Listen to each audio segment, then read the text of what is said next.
Susan, we're so grateful that you accepted our invitation to be an ambassador for Collective Shout. Would you like to tell our supporters why you agreed to accept that invite? Well, first of all, thanks very much for asking me to be an ambassador. I've supported Collective Shout from the sidelines for many years because I think they are a perfect example of a community coming together to rid the world of exploitation of young people through pornography and inappropriate images. Wonderful. And how do you think that your work over many years in the cyber area correlates to what we're doing? How can we partner together to ensure that our children, our young people are safe online? Look, what I think, and I see this regularly, is that young people's views are being formed by what they're exposed to. And in some ways that can be very positive, but others, when we're talking about gratuitous violence and pornography, are potentially very negative.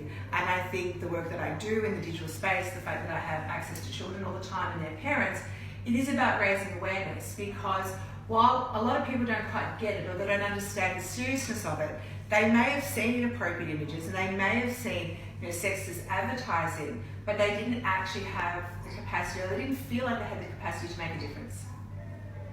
That's great. And how have you seen things change over the years you've been involved? Is the problem getting worse? Look, I think it is getting worse. We have to be mindful of numbers. So certainly in recent times there's more applications, more sites, more people connected to the internet, so that's going to raise our numbers. But certainly I've seen an increase in the level of explicit content that's online and the ease of access to explicit content. So if you go back 10 years, most pornography was behind a paywall, so you actually had to pay for it. You might have got a little tiny teaser, but if you actually wanted the video, you had to buy it.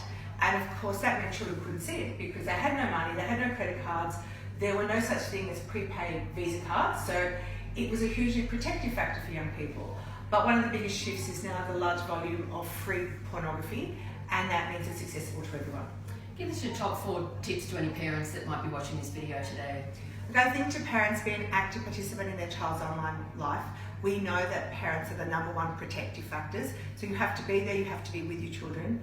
Talk early and talk often.